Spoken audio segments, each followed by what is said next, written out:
So I know all of you here, and some of you I have a lot of respect for, and I consider you guys friends of the industry, and I'm happy that you're all sitting at this table so we can have this conversation. Chef Lucas, maybe we'll start with you. Maybe you want to give an introduction to who you are, where you're from, what you do, and so we can all get to know each other a little bit better before we start. Absolutely. My name is Lucas. I am from Spain. I am here for 2 years and a half, and I am the chef de cuisine in l'atelier de Jérôme Bouchon in the AFC. Chef Daniel. I am Daniel. I'm Portuguese. I've been in the UAE for almost 4 years, and I'm the Chief Operating Officer of Sweetheart Kitchen, which is a private label multi-brand cloud kitchen here in the UAE. Hi, I'm Eda. I'm the founder of Savour Table, the first plant-based cafe in the whole region. Hi, I'm Rif from Singapore. I've been living in Dubai for 17 years. I'm a chef owner of a restaurant, Rif Japanese Kushiyaki. Hi, I'm Nana, and I come from Ghana, and I've lived in Dubai for 19 years, and I'm the founder, and I call myself chef, but with no training, of Vegana, and we serve vegan West African food. Hi, my name is Pavel. I'm from Russia, and I'm chef de cuisine of the Katsuya, Hi Dubai, Marasi Drive. Hello everyone, I am Jumana Dabbagh. I'm the head of Nutrition, Health and Wellness in Nestle Middle East and North Africa. I'm Jordanian Palestinian. I've been in Dubai for the past 12 years. It's a pleasure to join you today. Hi everybody, I'm Beth. I'm from the UK and I'm the cake artist for the cake boutique at Waldorf Astoria DIFC. Here back Dubai, W Dubai The Palm. So I think we'll kick this conversation off by getting an understanding of what we all believe to be is veganism and plant-based alternatives and what that means. So Ida, I'd like to start with you. To be honest, I try not to use the word vegan because I believe vegans are against everything. Mm-hmm. So it's a movement, and I'm not sure if we have to be a part of that movement. I believe the food should be more plant-based. And for health issues. I studied some nutrition, and over the years I also watched a lot of people with their health issues. As we have a wellness center, you're like, why do clients come to us and what's going on in their life? And the doctors are integrating nutrition with it or not. And what happens with the gut? And 98% of happiness comes from your gut health, the hormones and everything produced there, serotonin. So people never look at their gut. And when you look at the gut, what makes the gut happy and healthy? It's like more fiber, more vegetables, more fruits. And then that's why I wanted to have a plant-based kitchen where we serve basically literally clean food. So I prefer the word plant-based, but people still struggle with that. They don't understand. They prefer vegan, it's easy. But when I look at the whole veganism in the world, it's like a war. You have to choose one side. I don't believe choosing one side. And I also don't believe people have to become vegan. They need to just, add more vegetables to their daily life, learn a bit about nutrition, learn about their own body, find their own balance, and then just continue from there and eat everything, a little bit of everything. It is something that I really respect. I totally understand integrating more and more vegetables and plant-based ingredients is totally a trend now. So veganism is simply when you just follow a diet where there are no animal products whatsoever. So it's strictly based on food items from plants, more or less legumes, cereals, seeds, nuts, and so on. When it comes to plant-based, more or less diets that are more broader and that are not as strict as vegan diets, it's more of consuming more vegetables, more whole foods in general. So yeah, I do agree that one size doesn't fit, all. So it's a lifestyle after all. It's a way of living. Generally, plant-based diets as a whole are very healthy because they're high in fiber, they're lower in saturated fat. So of course, they do confer better health benefits and they reduce the chances of many chronic diseases. For me, veganism isn't a diet, but it's a lifestyle, and it's a very important ethical decision. And when I think about the fact that we feed 9 billion animals every day, but we can't feed 3 million children, that to me is very important. And when I think about the fact that the one choice you have is what you put in your mouth, and the world is crumbling. Where I'm from in Ghana, we've lost nearly 40% of our coastline. This is a serious issue. So for me, I started my business when I wasn't a vegan. So I've become indoctrinated, and I'm a bit of a like a new convert to religion. I'm a little bit of a, how can I say, a radical with strong views. So I do think we all need to work towards veganism in the strict sense of the word. Work towards. Just play around with it, to be honest. I don't want to just say like, you know, take the beef out and use this instead, or take the chicken out and use this instead. I want to play with it like Play-Doh or something and mess around and see how it does with steaming, with you know, dry heat, wet heat, all the different methods, and just see what comes out. Oh, it's a tough one. I would love to, and I did once. We tried out for a month, and sad to say, people are just like, you know what? I'm not gonna eat that. You know, I'd rather go to what I want to eat. So there's a lot of education that we need to do if we want to, like, you know, introduce a plant-based or etc. It's just like I think generally in UAE we are still young. But you know, in US, because I'm planning to open Reef in US, I have to think about such things because they're very into this, right? So and you know, US easy. You know, you open up like this, boom. You know, everybody will come, 100%, without a doubt. And you have a lot of footfall. You know what I mean? Whereas in UAE, it's going to be a bit challenge. And for me myself, doing Japanese food and doing what I'm doing, people don't want to come for that. They want to eat, I want to eat my sushi, I want to eat my this, I want to eat my that. And I'm not coming here to eat this alternative of my chicken or so forth, you know. And we did gyoza with the plant-based ingredients. We did a burger, we did this, we did that. People just like, oh no, give me the real stuff. You know, I'm not coming here to pay this. So I'm battling, right? So you know what, I did it, I tried, but yeah, maybe next time again, you know. Yeah. That's very good insight. Chef Pavel, what do you think? Because you also come from a similar kitchen where you have a lot of Japanese cuisine. How are you finding implementing plant-based in your space? Okay, for the move to one step to another step, it's really difficult because it's same like in the regular life. You remove it from our like food, sugar and salt. Like people need to adapt for this one, and it takes time. Beth, coming from the sweet world, tell me, how do you adapt more options in your kitchen? It is a trend, but also it's a choice as well. So it works for a business and it works for a person. It's an ethical choice for me. So it's nice that I like that trend is unfolding and that we can offer vegan alternatives, because although I agree with the point that there's not enough in the UAE, it's very hard to get some of the ingredients that you actually can make a great product with. We're getting there, but we're still very young. We're still new. So we're bringing in new things every day.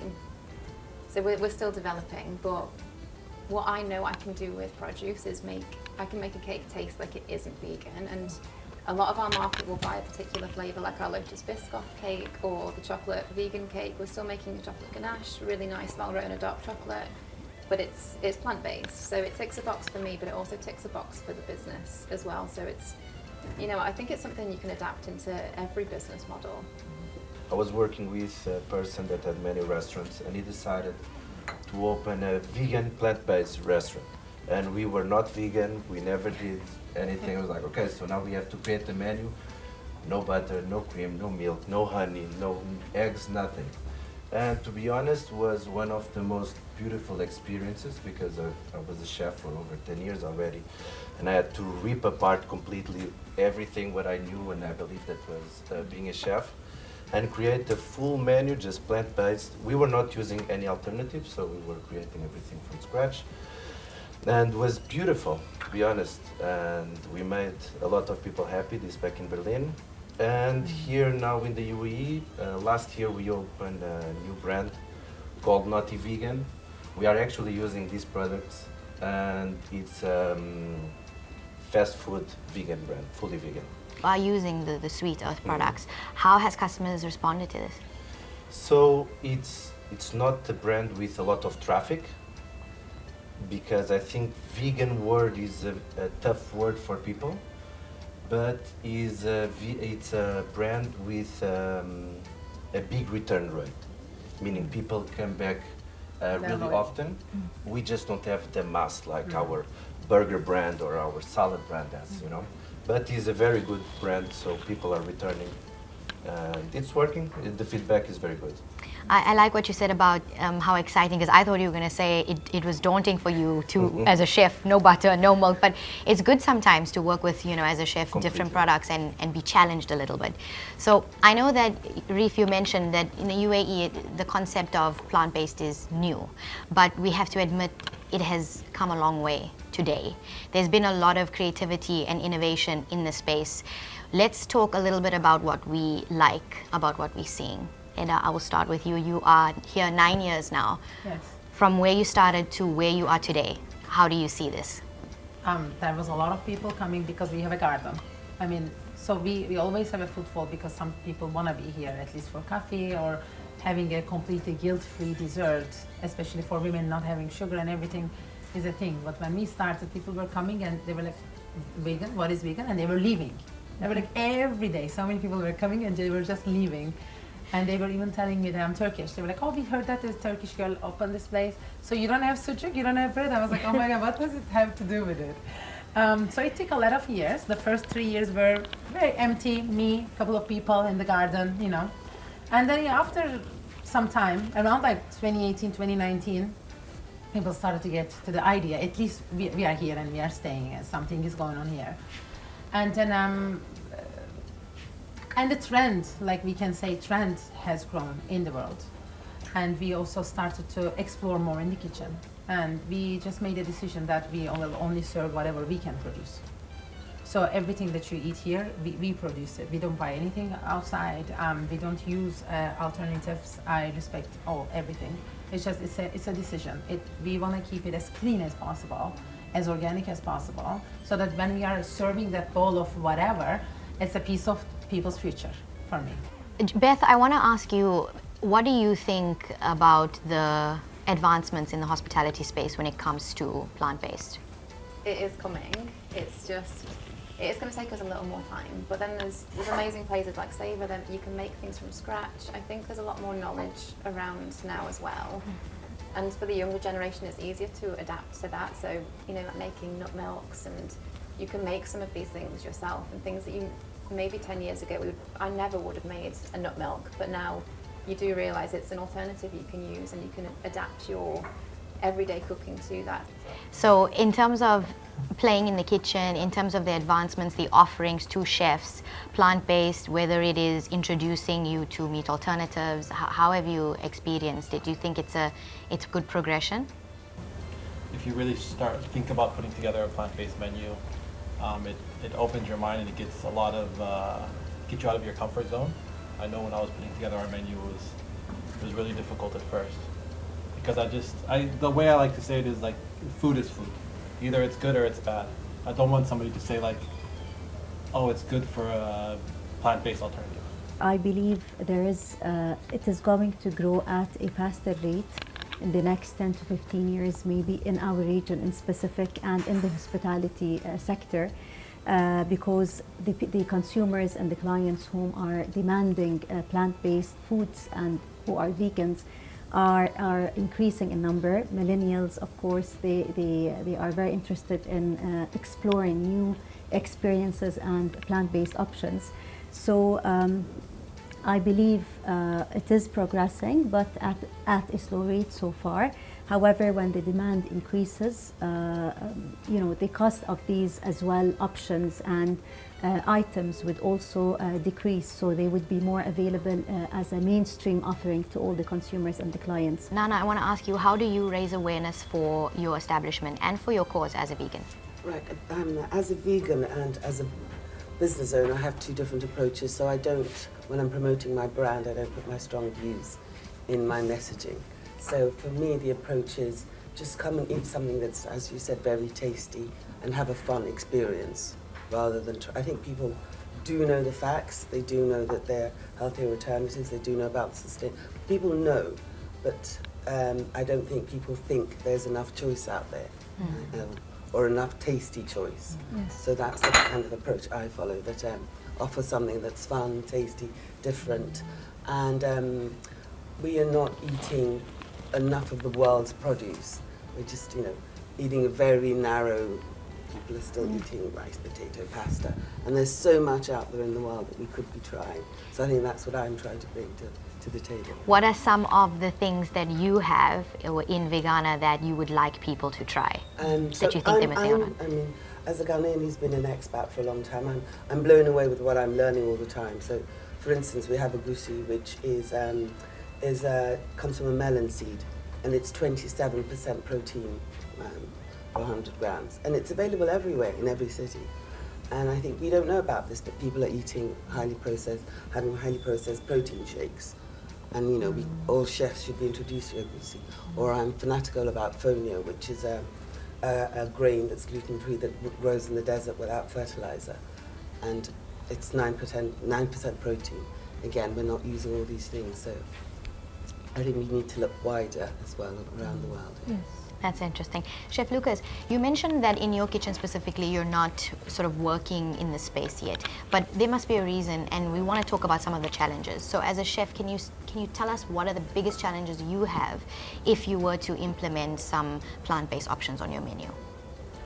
It is important that the product is tasty. As soon as anything is tasty, for me, it should work for everybody. Chef Reef, I want to throw it to you. You did mention that you try to implement these things, but the customers, they don't want it. What are customers really saying? Because we can sit here all day and talk about how great it would be, but in reality, what are the customers actually saying? What are some of the reasons why, I don't know if you've done the research or you assume that your customers are just not wanting it? Because we did trial, on my side, because I am my chef table, right? I did a vegetarian menu. No honey, no butter, no milk, no cream. And everybody loving it, but they say I will come once. So as a businessman, as an entrepreneur, I need to make sure that I sustain my business, right? In vice versa, don't get me wrong. Just my customer don't accept that. Maybe in the future, I'll still want to work on it, and I will never say no. Because I think educating people to eat more veggies is very important. Even I myself as well, I'm cutting down my meat, cutting down my seafood, etc. Getting old, you know what I mean? So I have to watch my diet a little bit, right? So yeah, I mean, it's not easy, but we need to champion them, bottom line, So it's not going to be close my door, and you know what? Chef Daniel, I wanted to come back to you. We know that veganism, flexitarian, vegetarian, it's a choice, but it has become very trendy. It is becoming very popular. What is your least favorite vegan trend at the moment? What I can say is maybe with the plant-based, what is happening is that it's still very, very expensive. Because I produce food for the masses. I know that most of you are more focused in some groups. In Sweet Art Kitchen, we are a very valuable company. And the problem is still very expensive compared with salad with chicken. When you buy chicken for 12 dirhams a kilo, it's very difficult to make people go for plant-based solutions when they will be much cheaper when they have their traditional meal with chicken or lamb or beef. So I know that's a business, and most of the companies with plant-based, they are new into this, etc. But we definitely, if we want more people to join, it needs to be more affordable. Because at the moment, veganism and flexitarian, etc., is a very elitist trend. Even to eat organic. Not everybody can afford organic when a kilo of brown mushrooms costs 50 something dirhams.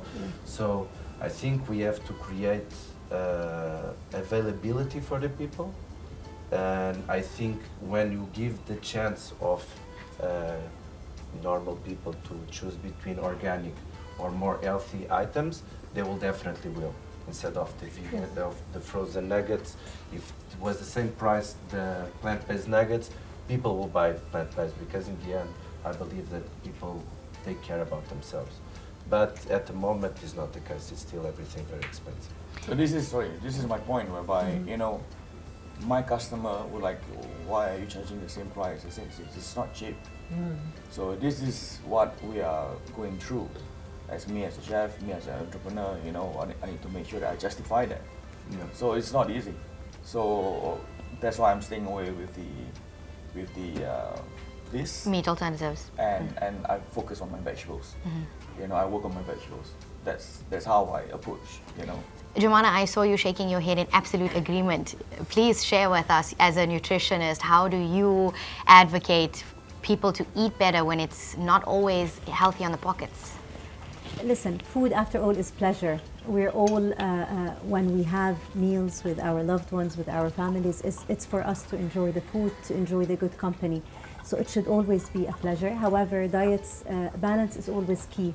So if it was your choice to follow a plant-based diet, to be a vegetarian, an ovo-vegetarian, a lacto-vegetarian, or a vegan, after all, its balance is really the most important point out of everything. It's even when following a plant-based diet, you have to include all types of plants, legumes, seeds, nuts, cereals, everything. So meat, plant-based meat alternatives, it gives the option to individuals whom are not yet there and are not ready to shift completely to plant-based foods and plants entirely, that they would still enjoy the taste that is similar to meat, but then they're being more responsible. They're enjoying good food, but then they're not imposing negative health effects on their at the long term, and at the same time they're being more responsible. They're contributing to sustainability, to protecting our planet, and so on. This noble cause, after all. We need to have some vegan options, vegetarian options inside in our menu. I don't come to the guest and doesn't push them vegan options or vegetarian options because they choose. It's our job is just create some tasty food, make like nice recipe for this one and try to sell. Some of the best dishes, I think, in every country and everybody's different origins, most of the dishes are vegetarian by nature. I think our grandparents and our great-grandparents, they ate way more vegetables and a lot less meat. I've researched a lot. I eat plant-based 99% of the time. And I think that, I personally don't think the world's gonna go vegan, but I think that, I think even in the restaurants and in the culture, we see people going more for quality than quantity, which is a big difference than even like 10 to 15 years ago. So I think it's moving in the right direction. I mean, I'm really enjoying it because it does get your creativity flowing. It's inspiring. You get to do some new things in your kitchen. I think it is a higher price point. Obviously, we all know as chefs it's difficult, and you have to price that into your product at the end of the day. For me as a chef, as a cake artist, it's a little easier because I know a lot of people's mindset, the vegan thing has a little stigma around it, and so I don't always tell people I'm vegan because they sometimes get a little judgment for it. And a lot of people where I work when I was recipe developing, they're not vegan and they wouldn't eat something vegan because they've got this thought that vegan's got these things attached to it. But I'll give them different cakes and they'll love a particular one, and afterwards I'll say, well, do you know that was vegan? And they're like, oh wow, no way. So it's nice to educate people like that, and that's what inspires me. I think as chefs we're the ones that can really lead the way a little bit, and I know it's really difficult. It's a difficult subject because it's expensive, we have a bottom line as well. And a lot of people enjoy eating meat, so I'm the person that orders the chicken nuggets from your kitchen. I literally do. And I do eat a Beyond Burger because I liked eating meat before. So I think these alternatives are nice for someone who wants to live that plant-based lifestyle, be a little bit more ethical, but then also enjoy the junk food. I know it's not healthy, but there's that junk food option there for people like me if I want to have that. So I'm sure everyone likes to go to McDonald's once in a while. So maybe I'll order from Sweetheart Kitchen instead because they have that option for me. Chef Daniel, I wanted to come to you because I know you cater to the masses. In terms of mouthfeel, texture, taste, is there anything that you feel like you hope improves within the meat alternative range for your customers? I think the job that has been done, I remember the first time I tried the Beyond Meat, maybe 5 or 6 years ago, and it was, to be honest, really bad. The taste was bad, the texture was bad, it looked bad. I think the evolution of the plant-based products has been amazing. Actually, you talked about the vegan nuggets. They are chicken nuggets. It's unbelievable. They are real chicken nuggets, but meatless. And I believe that maybe they should try to make something not look so processed anymore. For you to have a little bit the feeling that yes, you are eating vegetables, because sometimes even that it's so real that it's a little bit like a plastic toy, you know, it's like, it bleeds like a burger, it feels like a burger, but it's not a burger, you know, so I don't know, but that at the same time is what people want. Like you, right? You want to have that experience. Ina, I want to ask you a question. So when I talk to meat lovers about plant-based, meat alternatives, veganism, the one question that somebody asked me once that stuck with me that I'd like to ask you, vegans, and we've discussed this, some of them have a very, you know, aggressive approach because it's an important cause that they're championing. It's not, you know, something small. But why create a product? But I also don't believe that we can bring people to veganism by scarcity. This is a whole world politic. Everybody works on this, like let's put some fear so that fear is gonna move crowds. I don't believe that. I think if we can change our approach on literally what is health, what is being healthy, and what is really healthy, because this healthy stamp is on everything, and I'm like, is this really healthy? Like according to what, who? I mean, so it's questionable. It needs a lot of education, but also the person who is choosing their own diet needs to have a little bit self-awareness and intention to a little learn more. Like if you don't give your time to a little bit search and read and check your body. Jumana, let me bring you into this conversation. So there's a lot of misconceptions. Maybe less now, but the biggest thing was that all vegans are skinny because all they do is eat grass all day long. Or some people think, how could you possibly be gymming or working out? You're vegan, you're gonna faint, you have no, you know, you've got no protein. Can you tell us the difference between the proteins, fats, minerals in meat and in meat alternatives, and answer the question finally, can you sustain on a meat alternative diet? The answer is 100% you can sustain on a plant-based or a meat-free diet, because after all, as I've mentioned a while ago, it's the balance what helps you sustain your health and what ensures that you are taking all the vitamins and minerals and nutrients you require. So protein, there are two types of protein, incomplete protein and complete protein. So the complete protein, it provides your body with all the amino acids that it requires for building the cells and for sustaining your health. Incomplete, as it implies, if you need to get extra food items because it doesn't provide all the building blocks your body needs to sustain its health. So when it comes to plant-based diets, the main thing is to make sure you're combining incomplete protein with complete protein. That's why we recommend when someone is, for example, having plant-based milk alternatives, that they get the oat milk with the rice milk, for example, because both oat and rice, they don't have complete protein. So combining different sources of plants and plant-based alternatives is key when following such a diet. If doing that, you would never miss on any nutrients, or your health will never fail you.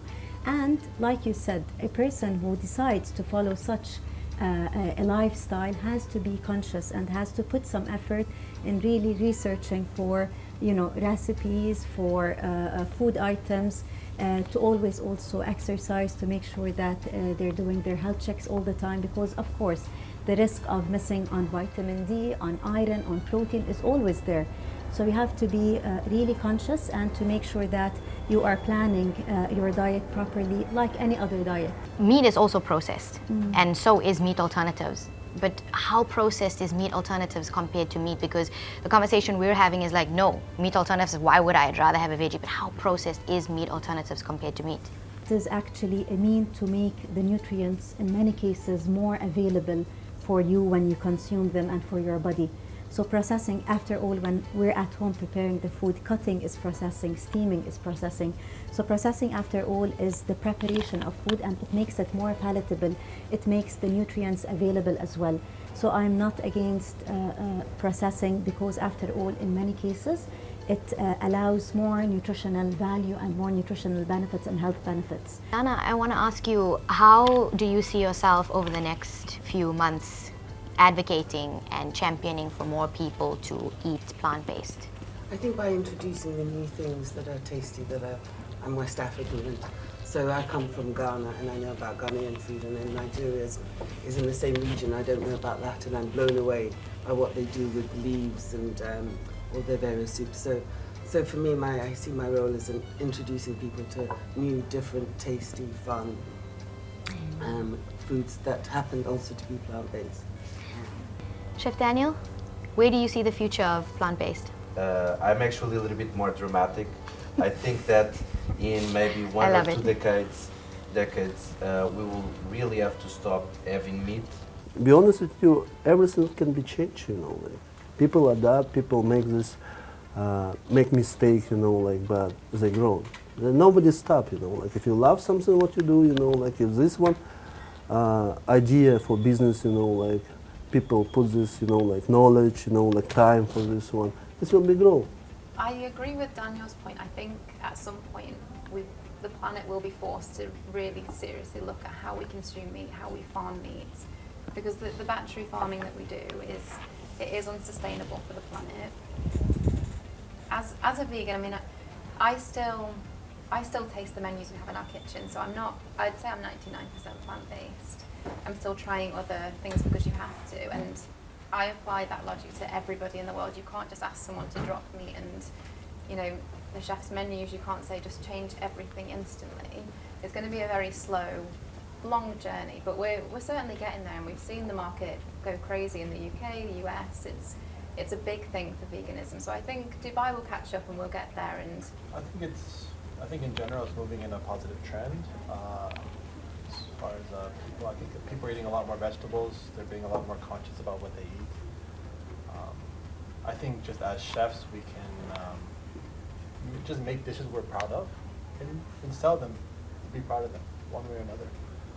Amazing. Thank you guys so much for joining the Chef's Table. It is a pleasure having this conversation with you. Some very interesting views, some very contradicting views, which I love. It makes for great conversation. Thank you to our partners, Sweet Earth, for partnering on this occasion with us as well. I hope to see you all very soon. I will be keeping in touch with all of you, and I really appreciate your time. I will let you go back to your kitchens now, but before that, Savour Table has prepared a really, really nice lunch for everybody. So please stick around, enjoy, and mingle with each other.